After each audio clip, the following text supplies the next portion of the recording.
우리 9절만 우리 성도들 한번 같이 저랑 합독을 다시 한번 해볼까요? 시작. 무릇 내가 내게 보이는 모양대로 장막을 짓고 기구들도 그 모양을 따라 지을지니라. 아멘. 40절을 제가 한번 다시 읽을게요. 너는 삼가 이 산에서 네게 보인 양식대로 할지니라. 이렇게 25장이 끝이 납니다. 지난주 잠깐 말씀을 드렸지만 출애굽기라는 책을 이렇게 비유를 보면 출애굽기라는 책 제목 때문에 우리가 갖는 그 선입관이 하나 있어요. 출애굽기 이스라엘을 홍해를 건너 애굽에서 구원하여 낸 책. 틀리지 않습니다. 근데 사실 분량의 비율을 보면 여러분 출애굽기에 대한 기사는 한 4분의 1밖에 기록이 안 돼 있어요. 분량을 보면 한 4분의 1 정도도 안 되죠. 실질적으로 따지자면. 전부 무슨 얘기입니까?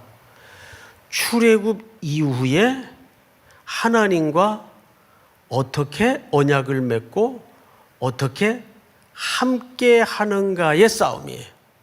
그 얘기가 나머지 4분의 3을 꽉 메우고 있습니다. 뜻밖에도 출애굽기라는 책 전체의 비중은 출애굽했다는 이야기보다는 그 이후에 하나님과 이스라엘 백성들의 삶의 이야기가 더 풍성하게 더 다양하게 많이 기록이 돼 있어요. 그래서 우리 지난주까지는 하나님께서 이스라엘 지도자들과 또 모세를 산 위에 불러 올려서 뭘 주셨어요? 율법을 주셨어요. 율법을 주었다는 것은 이제부터 이 백성들과 뭘 맺기를 원하셨다고요? 언약을 맺기를 원하셨다고요. 그래서 양쪽에 똑같이 쓰인 하나님이 친히 쓰신 글을 모세의 손에 들려주셔서 이제 조약을 맺은 거예요. 이제 너는 내 백성이다. 나는 너희 하나님이다. 계약을 맺은 거예요.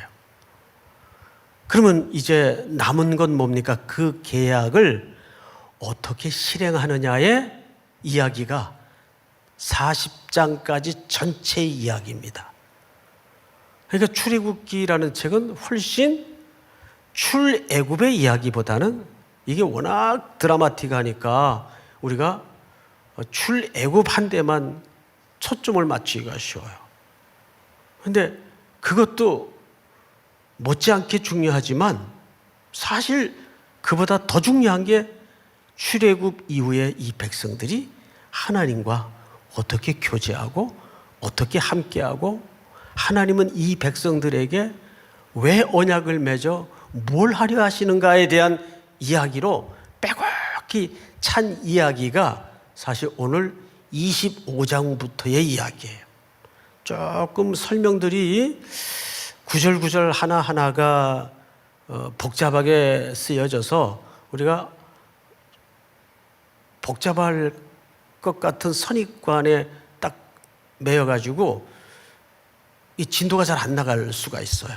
그런데 한 절 한 절 우리가 그 의미를 더듬어 가다 보면 놀라운 하나님의 마음을 이 문자 넘어서 하나님의 얼굴을 만나는 시간이 될 겁니다.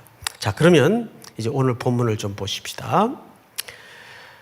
1절을 보시면 여호와께서 누구에게 말씀하시죠? 모세. 자, 지난주 모세는 누구의 예표라고 했어요? 기억나시나요? 그렇습니다. 예수 그리스도의 예표예요. 모세는. 그래서 모세에게 말씀하여 이르시되 이스라엘 자손에게 명령하여 내게 뭘 가져오라? 예물을 가져오라. 기쁜 마음으로 내는 자가 내게 바치는 모든 것을 너희는 받을지니라. 그러면 그냥 성경 얘기가 뻔하구나. 또 하나님께 나가려면 예물을 바쳐야 되나 보다. 이렇게 그냥 우리 상식선에서 생각하기가 쉬운데 이 예물의 용도가 뭔지를 알아야 돼요. 이 예물을 왜 가지고 오라고 하시는지 여러분 짐작이 갑니까? 그 이후에 예물의 목록들을 쭉 보니까 전부 뭐에 소용되는 내용들입니까? 예, 성막을 만드는데 필요한 내용들로 구성되어 있어요. 자, 예물의 종류를 좀 보십시다. 자, 예물을 내는 자세는 당연히 기쁜 마음으로 내는 자가 내게 바치는 모든 것을 너희는 받을지니라. 그래서 예물은 어떤 마음으로 드려야 된다고요? 자원하는 마음과 기쁜 마음으로. 그래서 절대 예물은 강제하거나 강요할 수 없어요. 그건 옳은 예물이 될 수가 없습니다. 정말 감사해서. 11조도 율법입니까? 아닙니까? 그건 율법이 아니에요. 11조는 가장 큰 기초정신이 감사로 드리게 돼 있어요. 11조는 율법이 제시되기 전에 훨씬 이전에 아브라함 때 아브라함이 처음으로 오실 그리스도의 예표가 되는 멜기세덱 살렘 왕에게 처음 바친 예물입니다. 10분의 1. 이게 산술학적인 10분의 1이 아니라 첫 것을 바쳤다 그 말이죠. 첫 것은 히브리 개념으로 나머지 전부를 대신하고 대표한다 그 뜻이에요. 그래서 히브리서 7장에 가보니까 이 멜기세덱은 아비도 없고 어미도 없고 족보도 없고 영원한 제사장이라. 누굴 얘기하는 겁니까? 바로 오실 그리스도를 예표했던 인물이에요. 그래서 우리는 왜 멜기세덱에게 그를 찬송할지로다 창세기 14장에서 가리켰는가 하면 이 11조에 담긴 첫 번째 정신이 히브리 말의 찬송이라는 개념과 동의어가 뭐예요? 감사라는 개념이에요. 그래서 11조는 이게 뭐 10분의 1 바치랬으니까 10분지 1 해가지고 수학적 계산해서 잘라가지고 바친다 그런 개념이 아니죠. 이것은 전부 하나님의 것이며 주의 은혜로 얻어진 것이니 전부 주께 드립니다. 그러니까 나머지 9도 내게 아니라 누구의 뜻대로 쓰겠습니다를 함께 고백하는 것이 11조입니까? 주의 것이니 주의 뜻대로 쓰겠습니다. 그래서 11조 정신도 율법이 아니라 감사 정신이에요. 그러니까 모든 예물의 기초 정신은 감사 정신이에요. 그것이 기쁘게 드리는 겁니다. 할렐루야. 자, 그런데 오늘 드리는 예물로 뭘 할 건가 보니까 3절 너희가 그들에게서 받은 예물은 이러하니 금과 은과 놋 낮은 가치 순서대로 쭉 설명이 되죠. 금이 제일 비싸고 그 다음에 은이고 놋이에요. 그 다음에 청색, 자색, 홍색 실과 가는 배실과 염소털과 쭉 해서 7절까지 보면 호마노며 에봇과 흉패 물릴 보석이니라. 여기까지가 이제 예물의 목록들인데 이걸로 전부 뭐 할 겁니까? 이 재료들을 잘 보시면 이걸로 이제 성막을 만드는 거예요. 뭘 만든다 그랬죠? 제가 성막을 만드는 거예요. 어디다? 예, 이스라엘 백성들의 진영 한복판에다가 이제 성막을 만들어요. 그래서 오늘부터 이제 아마 창세기 30장 넘어가기까지 이 성막 이야기가 굉장히 구체적으로 설명이 될 텐데 제가 여러분들이 이제 지루할 개연성이 있기 때문에 중요한 것만 좀 이렇게 잘라서 압축해서 설명을 드릴 테니까 그렇게 좀 이해해 주시면 좋겠어요. 자, 이런 예물들은 뭘 만들기 위해서다? 성막을 만들기 위해서예요. 자, 그러면 이 성막의 이야기는 어디서부터 출발을 해야 되냐 하면 사실상 에덴 동산에서부터 출발을 해야 됩니다. 그 이유가 있어요. 성경에는 여러분 큰 순서와 흐름이 하나 있어요. 성막 자체가 하나님을 만나는 공간이면서 하나님과 함께하는 공간으로서 백성 한가운데 상징성을 갖고 있는 이동식 임시 성전이에요. 구약 출애굽기의 이스라엘 백성들에게는. 그리고 이것이 솔로몬 때 가서 이제 견고한 이동할 수 없는 뭘로 지어지죠? 그 유명한 솔로몬 성전으로 지어져요. 이렇게 순서가 되는 겁니다. 성막, 그 다음에 솔로몬의 성전. 근데 이 성전에서 무슨 짓들이 벌어집니까? 열왕기상 6장서부터 보면 11장까지 거기서 놀랍게도 우상숭배가 벌어져요. 솔로몬이 데리고 들어온 이방 여인들의 우상숭배와 하나님의 종교가 뒤섞이면서 하나님이 가장 싫어하는 우상숭배가 벌어져요. 우상숭배라는 것은 여러분 뭐 아주 특별한 게 아니에요. 오늘도 여전히 우리 성도들의 일상에서 얼마든지 나도 눈치채지 못하는 채 일어날 수 있고 벌어질 수 있는 무서운 죄입니다. 우상숭배는 두 마음을 갖는 거예요. 하나님도 섬겨요, 이스라엘 백성들이. 그런데 하나님도 섬기고 또 바알도 섬기고 이렇게 되는 거죠. 뭐 랜덤이라고 아무 신이나 얻어 걸리면 복 어쨌든 받을 거 아니냐. 그래서 많은 여러 신들을 섬기는 것이 복 받을 확률이 많으니까 이렇게 점점점 하나님에 대한 유일신 종교가 희석이 되고 섞여지고 타락이 되는 겁니다. 하나님이 이것을 마땅히 여기질 않아서 BC 587년 경에 바벨론의 침공을 통해서 남유다와 북이스라엘이 결국은 다 망하고 맙니다. 그러니까 성전이, 그 솔로몬의 성전이 다 수탈을 당하고 치욕거리가 되고 파괴가 되고 무너질 때가 587년이에요. 자, 그런데 이들이 여기에서 어디로 끌려갑니까? 바벨론 포로로 끌려가요. 근데 이 바벨론도 대단한 제국이었지만 영원할 제국이 있던가요? 바사에게 점령을 당합니다. 그때 임금이 누구예요? 그 유명한 고레스예요. 고레스 칙령이라고 들어보셨죠? 고레스가 그 끌려왔던, 붙잡혀왔던 이스라엘 백성들을 다 돌려보내라. 그래서 그들의 옛 고토로 회복이 되어서 성전도 재건하게 하고 이렇게 자유롭게 허락을 합니다. 그래서 포로 귀환이 이루어져요. 폐허가 된 고향 땅에 돌아와서 그들이 지은 성전이 스룹바벨 성전이에요. 이걸 보통 우리가 제2 성전이라고 하죠. 그리고 제3 성전은 바로 유명한 헤롯 성전입니다. 헤롯 성전은 결국 스룹바벨 성전의 증축판이라고 보면 좋을 것 같아요. 새로 지은 게 아니라 확대해서 지은 거예요. 이게 헤롯 성전이에요. 근데 그 헤롯 성전도 AD 70년에 로마에 의해서 수탈을 당하고 무너지죠. 이게 간략한 성막으로부터 시작된 성전의 역사예요. 성경 전체의 중요한 줄거리가 되는 성전의 역사예요. 자, 그런데 이 성전의 역사가 사실은 어디서부터 시작이 되냐면 글레고리 빌이라는 유명한 성전 신학자가 있는데 그분은 그것을 에덴 동산에서부터 봅니다. 자, 그 부분을 우리가 좀 이해를 가져야 성막 자체의 내용으로 들어가도 그 의도를 깨달을 수가 있기 때문에 우리 창세기를 좀 보도록 하겠는데요. 창세기 3장 8절을 한번 보십시다. 창세기 3장 8절 한번 띄워주실까요?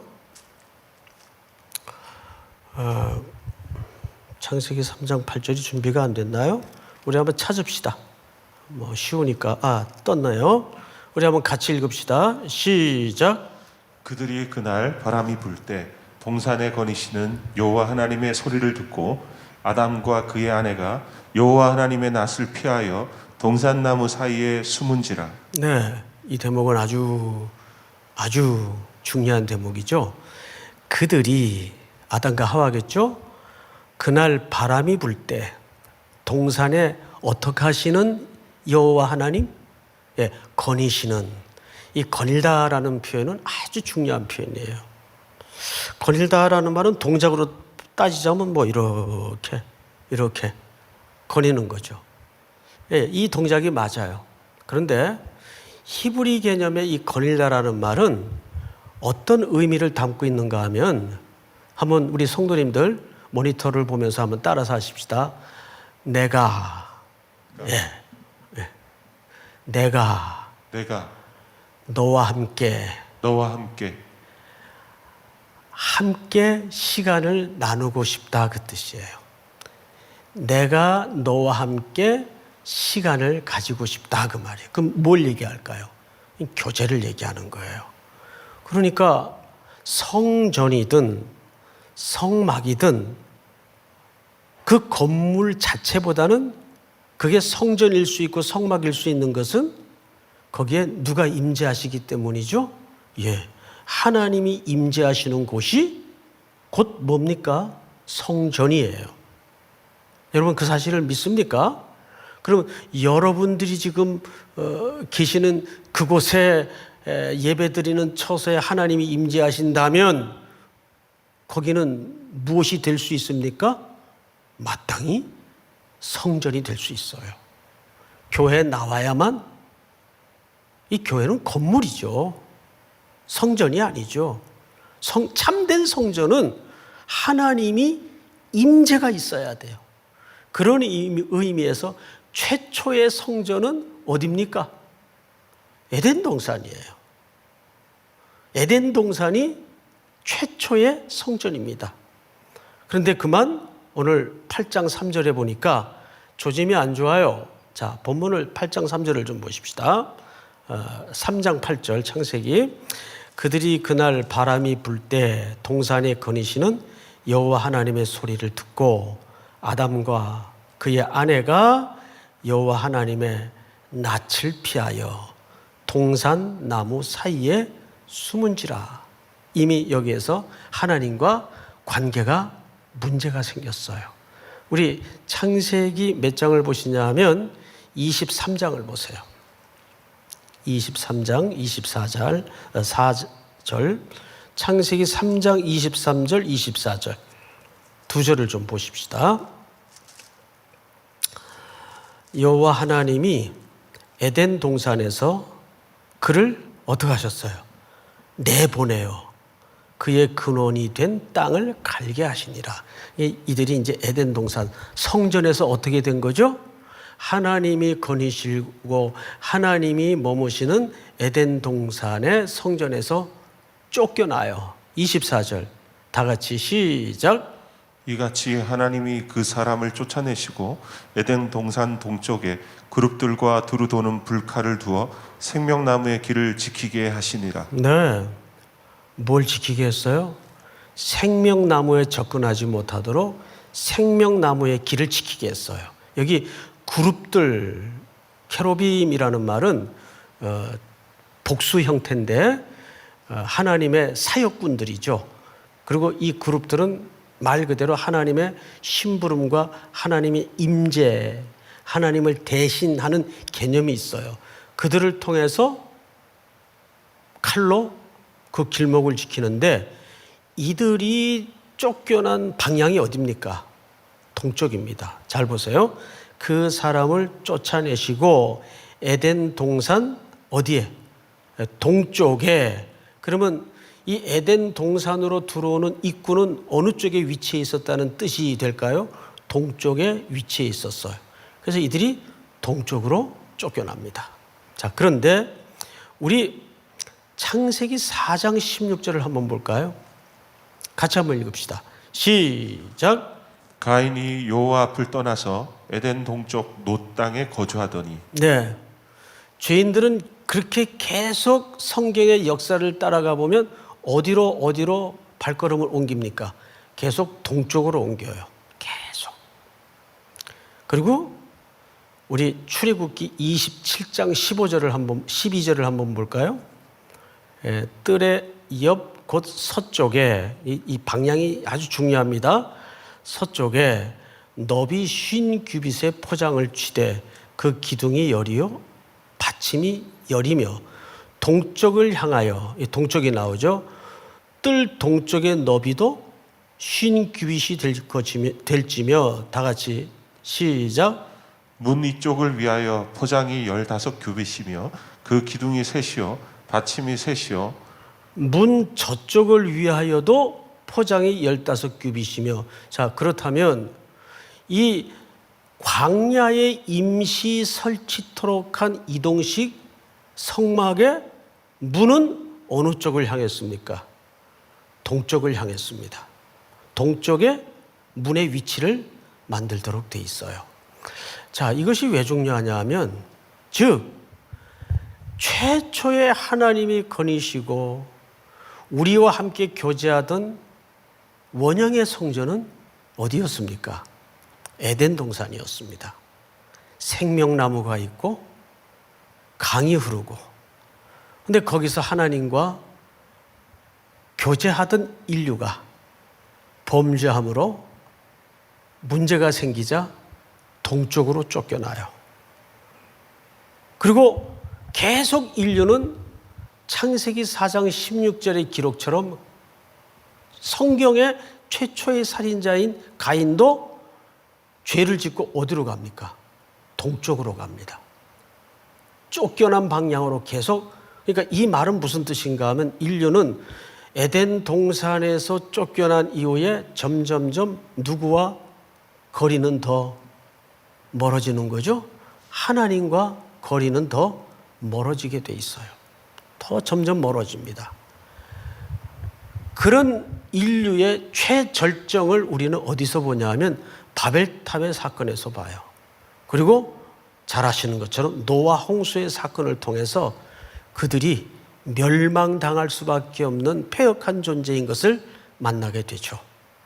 그리고 하나님은 11장까지, 창세기 11장까지 이 원형의 죄의 역사를 기술한 다음에 12장에 들어서서 하나님께서 희망의 구원의 씨를 한 인물을 택하시는데 아브라함이 등장을 하는 거예요. 그 아브라함을 통해서 하나님은 새 인류를 준비하십니다. 새 민족을 준비하십니다. 새로운 구원을 준비하십니다. 근데 이 백성들을 처음에 어디에 집어넣는가 하면 애굽에 집어넣는 거예요. 민족을 이루기 위해서. 그리고 출애굽기는 그들을 출애굽시켜서 오늘 하나님께서 가장 즐겁게 쓰시는 표현 중에 하나가 My people, 너희는 내 백성이라, 나는 너희의 하나님이라. 그리고 출애굽기 24장에서 이 백성과 계약을 맺어요. 하나님의 죽음에서의 승리를 예표하는 유월절 어린 양을 통과한 이 백성들과 피로 계약을 맺습니다. 그러므로 이 백성들은 이제 드디어 하나님의 백성이 되었어요. 그러면 하나님의 백성이 되었으니 이제 뭘 복원해야 될까요? 하나님과의 교제를 복원해야 되는 거예요. 이들은 아직도 애굽의 문화가 익숙하고 4대를 거기서 지냈으니까 하나님이 사실 누군지 아직 잘 몰라요. 훨씬 우상 숭배가 가득했던 애굽의 문명이 이해가 쉽고, 그러니 하나님이 이들을 건져내어 계약을 맺었지만 이제 이들과 하나님을 경험하고 하나님을 교제하고 하나님과 함께하는 방법을 가르치기 위해서는 뭐가 필요했을까요? 성전의 모형이 되는 성막이 필요했던 겁니다. 그래서 거기에서 성막을 지시하시는 거예요. 근데 여러분, 놀랍게도 이 성막은 나중에 솔로몬의 성전이 돼요. 이 전부 임시이기 때문에. 근데 솔로몬의 성전마저도 영원하지 않았어요. 스룹바벨의 성전, 또 헤롯의 성전, 그마저도 무너지죠. 자, 그런데 우리가 세번역으로 마가복음 13장을 한번 볼까요? 1절. 유명한 현장이죠. 예수께서 성전을 떠나가실 때 제자들 가운데서 한 사람이 예수께 말하였다. 선생님, 보십시오. 얼마나 굉장한 돌입니까? 이게 제자들이 말했던 참된 뉘앙스예요. 얼마나 굉장한 건물입니까? 뭐 여기 다 이제 성지 그 세미나 다녀오신 분들이 돌아 앉아 계시는데, 정말 그 예루살렘 도시에 서강이 질 무렵 그 거리에 나가 보면 온 도시가 그 황금돔에서 뿜어져 나오는 황금빛과 그 황금빛이 하얀 온 도시를 덮은 그 고급 대리석으로 그 비추어지고 반사되는 모습을 보면 장관이에요. 어마어마하게 신비로워요. 근데 지어질 때, 이게 지금 성전 공사 중이에요, 이 기간이. 선생님 보십시오. 얼마나 굉장한 돌입니까? 얼마나 굉장한 건물입니까? 예수님의 대답이에요. 2절 다 같이 시작. 예수께서 그에게 말씀하셨다. 너는 이 큰 건물들을 보고 있느냐? 여기에 돌 하나도 돌 위에 남지 않고 다 무너질 것이다. 예수님께서 하신 대답을 잘 보세요. 너는 이 큰 성전을 보느냐 그러지 않았어요.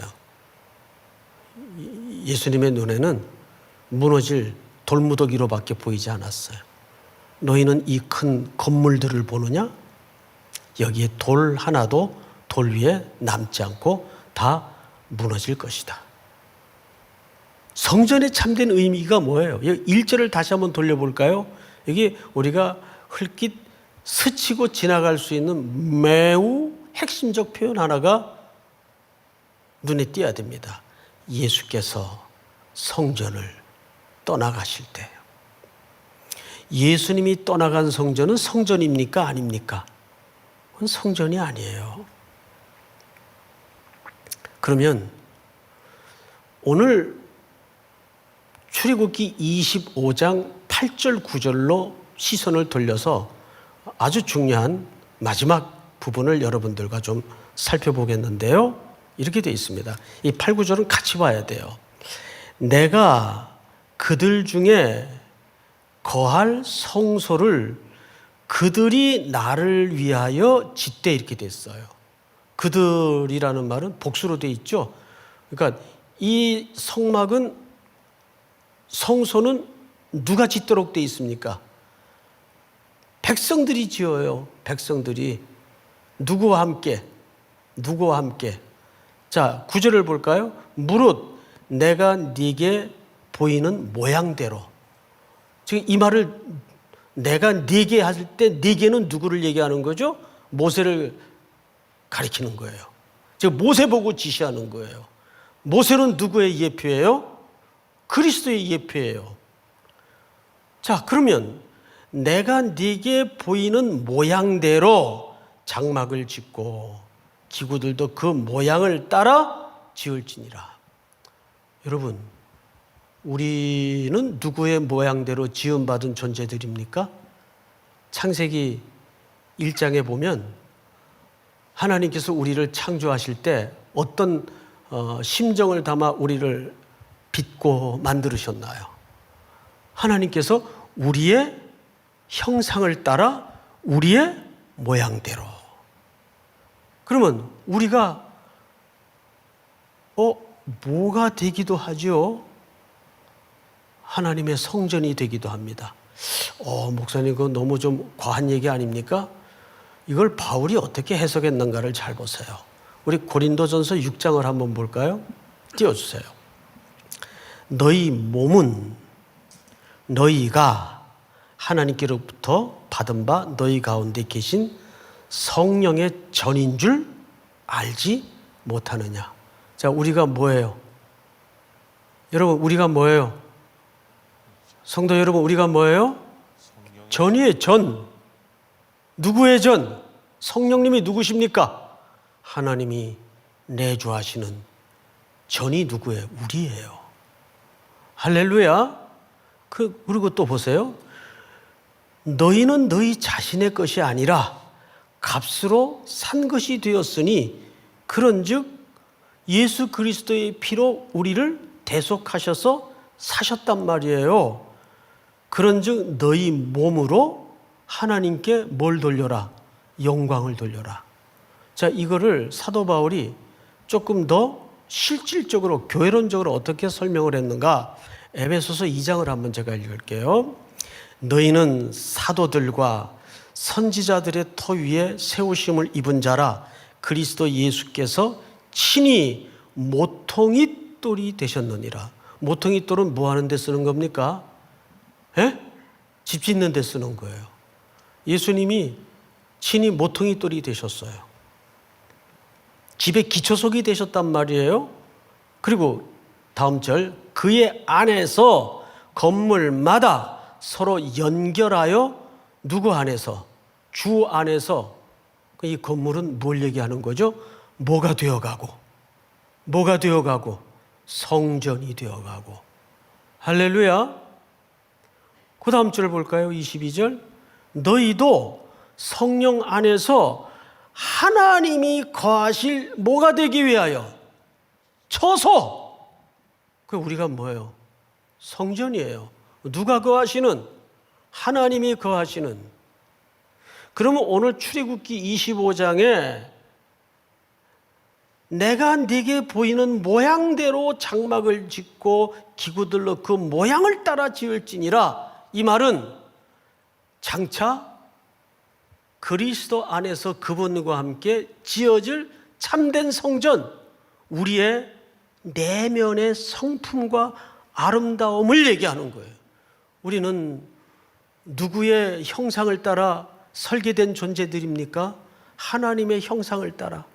근데 그 형상들이 지금 죄에 빠져서 동쪽으로 너무 멀리 간 나머지 다 망가졌어요. 이질어졌어요. 이걸 어떻게 수리해서 쓸 수가 없어요. 그래서 예수 그리스도께서 사람의 몸을 입고 오셔서 십자가에 우리 죄를 묶어서 값을 지불하시고 우리를 죽음의 권세를 이기셔서 새 것을 만드셨다고요. 믿습니까? 그래서 우리는 이제 그분과 연결되어 뭘로 지어져 가는 겁니까? 하나님의 처소가 되기 위해서, 성전이 되기 위해서. 그러니까 결국 성전은 누구예요? 그리스도 안에 함께 지어져 가는 우리의 인생 자체를 얘기합니다. 우리의 삶 자체를 얘기합니다. 믿습니까? 성경을 또 보십시다. 우리 에베소서 3장을 한번 띄워주실까요? 우리 다 같이 한번 읽겠습니다. 시작. 믿음으로 말미암아 그리스도께서 너희 마음에 계시게 하시옵고 너희가 사랑 가운데서 뿌리가 박히고 터가 굳어져서. 자, 여기 보시면 너희가 사랑 가운데서 뿌리가 박히고 터가 굳어져서, 이건 전부 무슨 용어입니까? 이거 건축 용어예요. 다음 절 다 같이 시작. 능히 모든 성도와 함께 지식에 넘치는 그리스도의 사랑을 알고. 다음 절. 그 너비와 길이와 높이와 깊이가 어떠함을 깨달아 하나님의 모든 충만하신 것으로 너희에게 충만하게 하시기를 구하노라. 너비, 높이, 깊이, 넓이, 이거 다 건축 용어예요. 이건 물론 상징적인 표현들이긴 하지만 결국 구약에 예시된 성막은 성전으로 발전하지만 그 성전은 당연히 그리스도를 말하는 것인데, 그것은 그 안에 우리를 묶어서 얘기하는 것이라는 걸 놓쳐서는 안 됩니다. 우리도 그분의 모양대로 어떻게 해야 될까요? 지어져 가는 존재예요. 이것을 종말론적 그림으로 마지막 계시록에서는 이렇게 설명을 해요. 자, 마지막으로 계시록을 한번 보십시다. 계시록 없나요? 본문이? 계시록을 좀 같이 보도록 하십시다. 22장 계시록 직접 찾읍시다. 계시록 22장